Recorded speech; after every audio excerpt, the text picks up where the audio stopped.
Isang mapagpalang umaga sa lahat mga kaagimat. Ay ito na naman si Louie Agimat Tito, may papakita sa inyo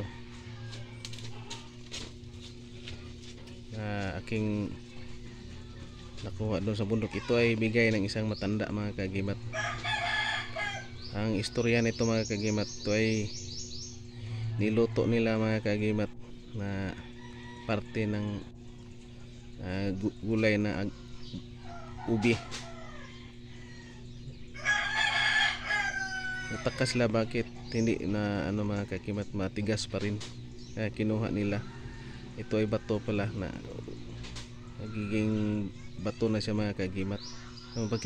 Kung titingnan natin mga kaagimat, yung slice niya ay square, kaya ito ay pinakuluan na ng tubig ng matanda doon sa bundok. Nagtaka siya bakit nagiging bato ang isang ubi yan mga kaagimat, na ubi na bato.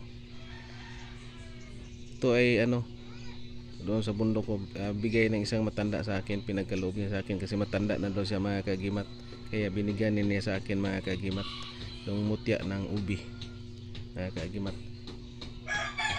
Ito ay na mga kaagimat, matigas masyado mga kaagimat. Ito ay din, fossilized na mga kaagimat, tumatagos na ito sa ilaw mga kaagimat. Pinagkaloob niya sa akin, ito maganda daw sa hanap buhay, sabi ng isang matanda.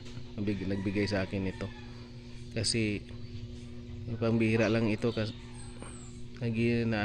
pinakuluan na lang ng tubig, tapos yung iba lumambot. Ito ay nagiging matigas masyado mga kaagimat.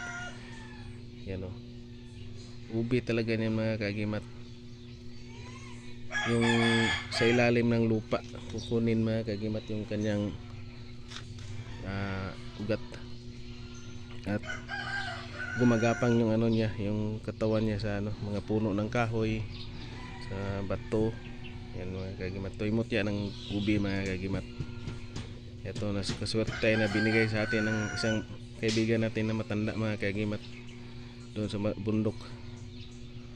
Yan, natin mga kaagimat kung bato na ito mga kaagimat talaga. Natin sa yan mga kaagimat.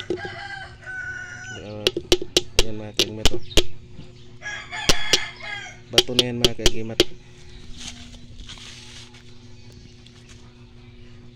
Yan mga kaagimat, at nakaswerte tayo ang nabiyayaan ng ating kaibigan na matanda doon sa bundok mga kaagimat. Kilala namin ni Tatay Carling na matanda. Ito pinagkaloob niya sa akin, sabi niya matanda na daw siya, kailangan na niyang ibigay.